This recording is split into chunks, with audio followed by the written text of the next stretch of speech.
Hello, everybody, and welcome to Inside the Newsroom. I'm Summer Rottershot. On Inside the Newsroom, we bring you the trending stories of the KELOLAND area, and we bring in our newsroom staff members to talk about these stories. So you get a unique perspective to the stories you see every day on KELOLAND News and on KELOLAND.com.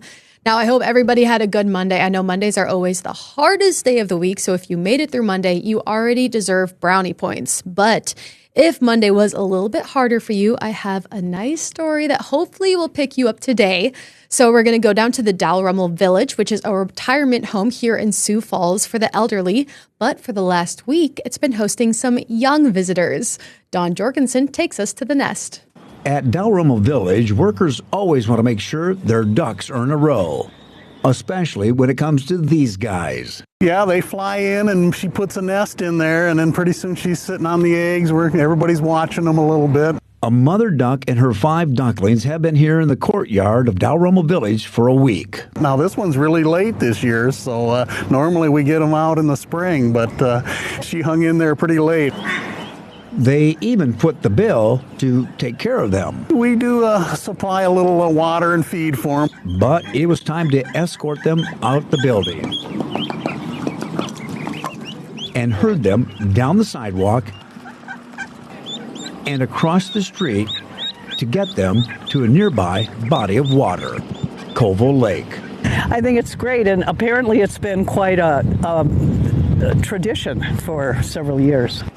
Nancy Dickinson got dressed up for the occasion, wearing her duck hat thanks to one of the employees who does craft work at the village. When I came out, and so she plopped one on my head, and I thought, okay, I'll be a duck watcher too.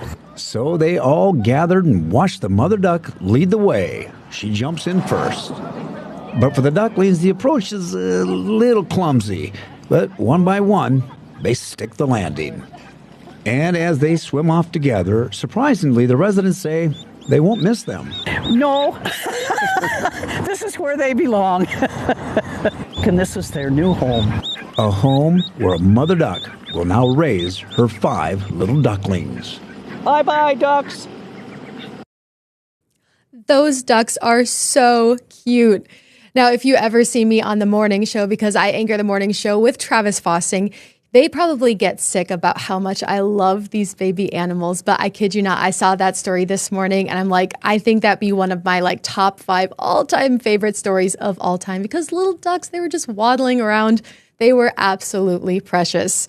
Well, the rest of the show today may not be as cute as baby ducks, but it's still going to be a great show ahead. We're going to be talking with Carly Phillips, who's taking us to a plot of land that's going to be home to the first Jewish community center in South Dakota. And then Dan Zantella talks with 2 nonprofit leaders ahead of tonight's city council meeting, where they'll talk about the proposed anti-encampment ordinance. But first, we talk with Kelly Volk about how you can fight food insecurity. That's coming up on Inside the Newsroom. Welcome back to Inside the Newsroom. A food rescue group is helping reduce waste and fight food insecurity. Kelly Volk explains what Food Rescue 605 is all about and how you can be a part of an upcoming event. From cucumbers to eggplant, a variety of fresh produce is being stored in the basement of Wesley United Methodist Church. Much of it was collected for free at the Falls Park Farmers Market by Bread Break, a food recovery mission. When we glean from the farmers market, oftentimes that they had an overage, that it might not be good for the next time that they take it to market or when they have a scheduled market day. And also, they're just very generous. On Wednesday, Avera chefs and other volunteers will process this food to be canned or frozen. They'll train whoever comes in as a volunteer to cut the tomatoes the right way, and they'll do all the roasting and the preservation. All of those sorts of things will happen that day, and we'll see what we get. The food will be distributed to places like food pantries and organizations that help people in need. This is all a part of the mission of Food Rescue 605, a group organized by Sioux Falls Thrive. Bread Break is just one of the many partners. Preventing the waste and then bringing it to somebody that really needs it all in one fell swoop. Wednesday will mark the second food production event for Food Rescue 605. The hope is more events will happen at other locations in the future. And now Kelly joins us. Kelly, thanks so much for being with us today. Thanks for having me. Tell me a little bit. I had never heard of Food Rescue 605. So what exactly is it? Well, it's relatively new. I think the group has probably been organized for about a year. The group is facilitated by Sioux Falls Thrive, and it's really just a group of people who care about preventing food waste and fighting food insecurity. That's so cool. And you sort of mentioned how they collect the food in the pack, but it sounds like it's almost out of the goodness of other people's hearts. So explain sort of how that process fully works for them every week. Yeah, so there's a few ways they get food. One of them is through that organization that you saw, Bread Break. That's their mission, is to rescue food that would otherwise be thrown in the trash. So in the case of the farmer's market, maybe some vegetables didn't sell and they were just going to be too ripe the next time the market came around. So they collected those and brought them to this church. Individuals with gardens, they can donate. Maybe there's a business out there that has some extra product they can donate. So there are a few different ways that all this food comes together. And what better way than, hey, I'm not going to be able to use this food in time, than giving it to people who can use it? Because I feel like a lot of people, I know, like I used to work in the restaurant industry, and I don't know if that works with it, but, it's like, what do we do with this food? So you hate to see it. You hate to see it go to waste. Yeah, it's perfectly good to eat. Yeah. You just need to find the people who need it. Exactly.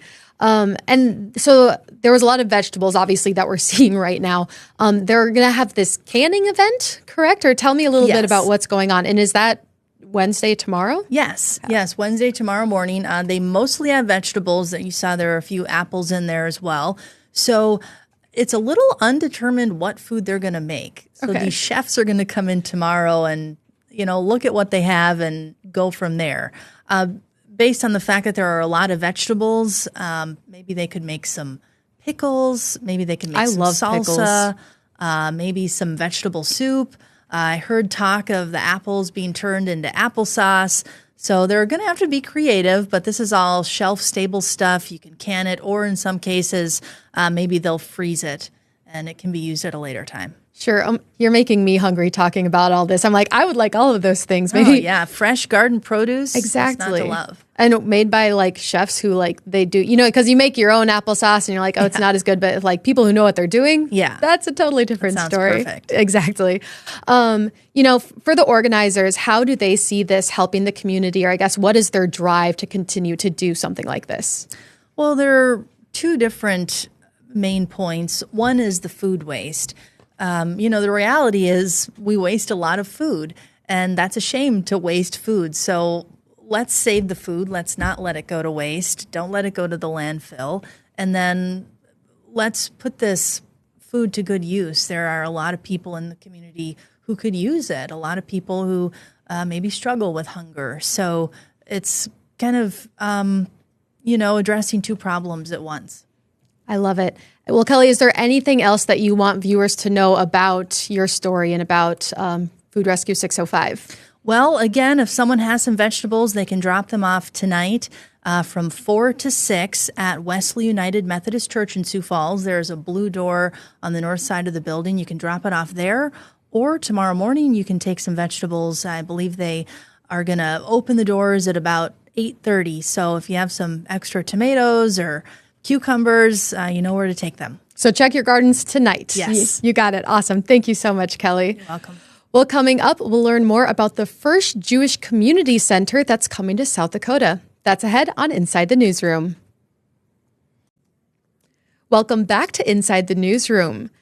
There's a new first-of-its-kind community center coming to Sioux Falls. Carly Phillips tells us about the resources that it has to offer.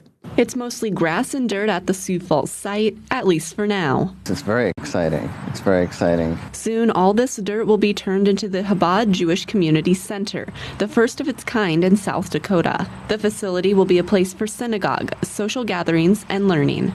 Not only will that enable all those people to be able to come and participate, but the Chabad Jewish Community Center will further put Sioux Falls on the map as a welcoming and forward-looking city. Until now, the nearest Jewish community center was hundreds of miles away. As Rabbi Mendel Alperowitz puts it, the Jewish population is growing, and this building will better serve their needs. There's a groundbreaking event happening right here tomorrow at 2:30, when construction will officially begin on the new facility. Sioux Falls is a very special place.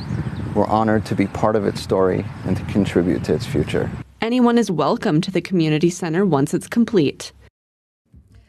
And now Carly Phillips joins us. Carly, thanks so much for being with us today. Thanks for having me. Yeah, so tell me a little bit, for the people that you talked with, what is the significance to them about this being the first Jewish center in South Dakota? And I don't want to say it's crazy that it took this long, but, it's sort of significant that it's finally happening. It really is. So when I talked to the rabbi, he was mentioning how, before this, people had to travel actually outside of South Dakota. There wasn't one in the entire state, and so they would have to drive hundreds of miles.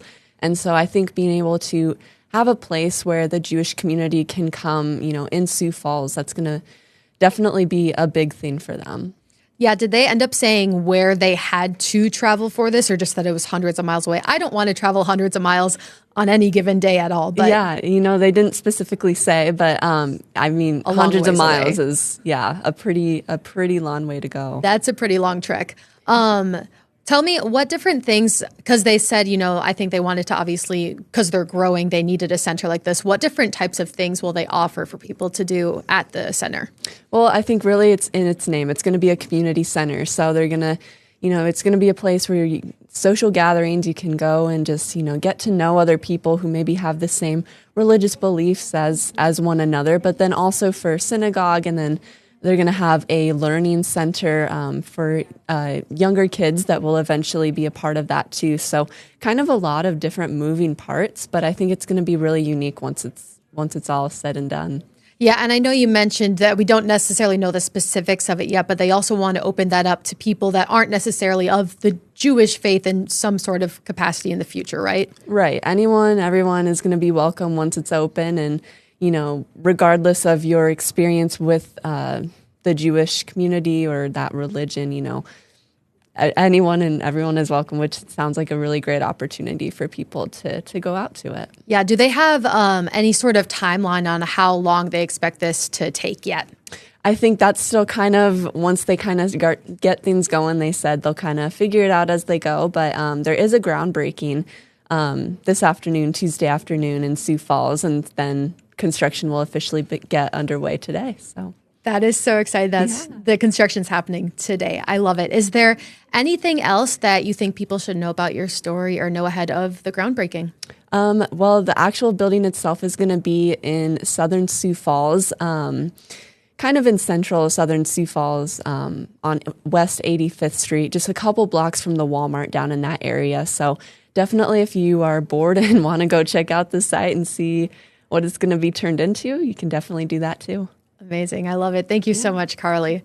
Well, ahead we hear from what two nonprofit leaders have to say about the proposed anti-encampment ordinance in Sioux Falls. That's coming up on Inside the Newsroom. Welcome back to Inside the Newsroom. Tonight, the Sioux Falls City Council will vote on a proposed ordinance which bans encampments or tents in public places. The ordinance could have a big impact on someone without a roof over their head. So Dan Santella spoke with leaders of the city's two homeless shelters to find out their thoughts on the proposal. According to the city, several encampments have recently appeared in this part of central Sioux Falls. Here's what one of our KELOLAND news crews saw last week. Citing public health and public safety, the city is seeking to prohibit such encampments.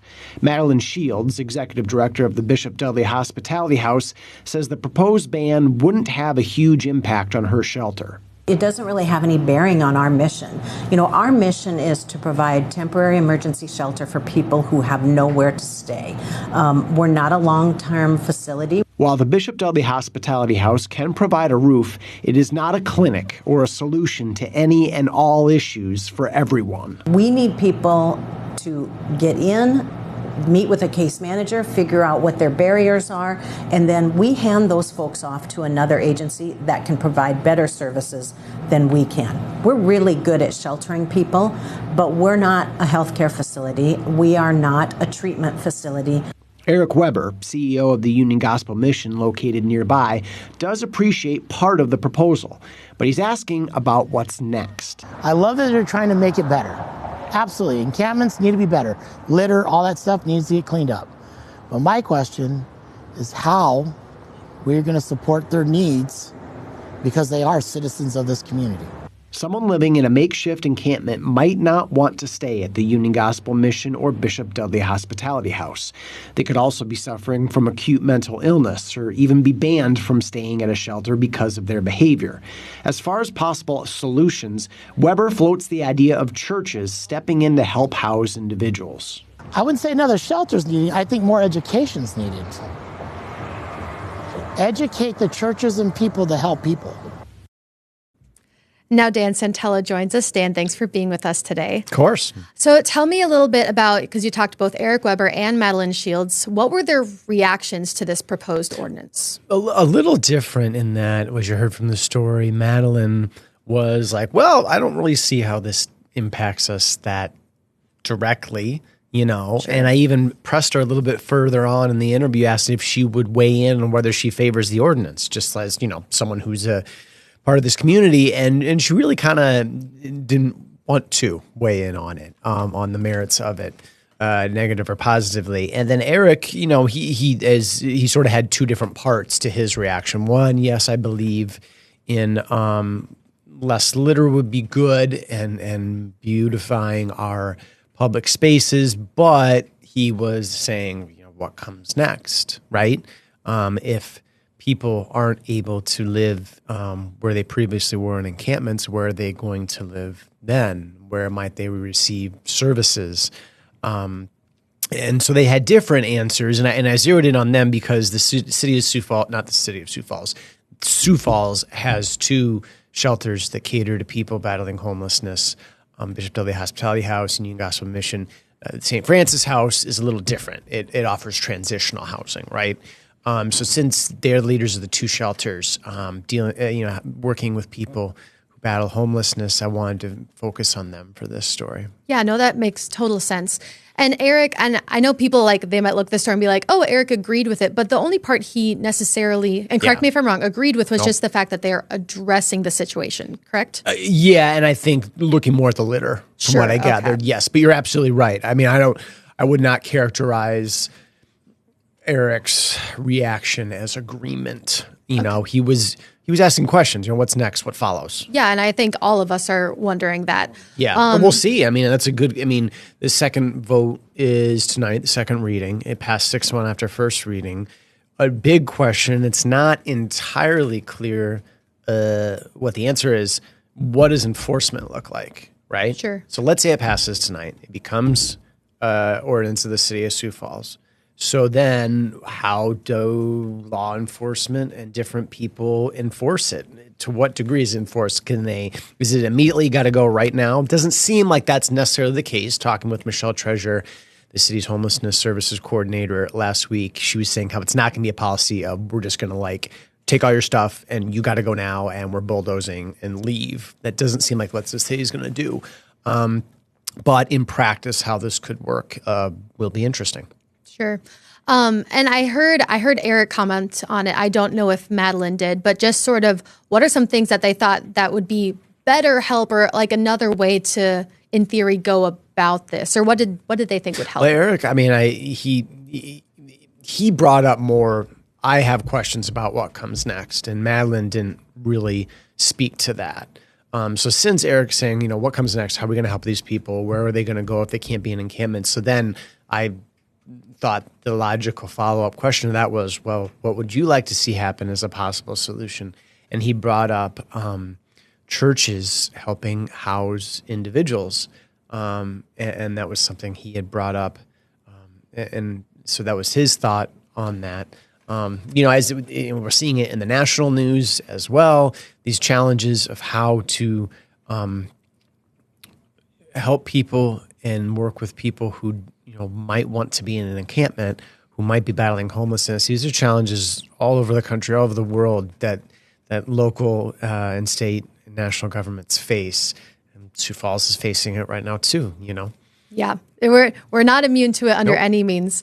You sort of mentioned it, but when are we going to be hearing about this ordinance again, and what exactly is that going to look like? Well, Sioux Falls City Council has its second vote on it tonight. So there's first reading. If it passes its first reading, which is often a bit of a just a formality in many cases, but it'll have to advance past its first reading to get to a second reading, which is really kind of that's where the rubber hits the road and will this ordinance pass. So first reading, it passed 6-1.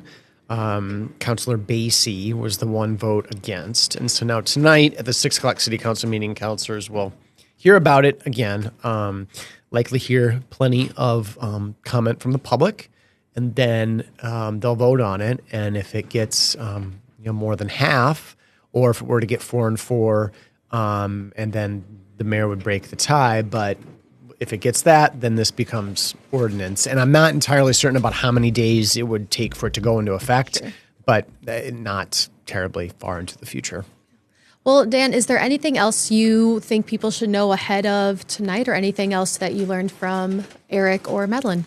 Not especially. I know Kelly Volk is doing a story today where she's going to be there's a media availability for a couple city councilors, and it looks like this anti-encampments ordinance might come up there. So, we'll have coverage there, and of course we'll be tracking it and then looking to see in the immediate future what could enforcement of the ordinance be like if and when it passes. Amazing. Well, Dan, thank you so much. You bet. Thanks, Summer. That's all the time that we have for today. Thank you for watching Inside the Newsroom, and we'll see you back here tomorrow at 1 p.m.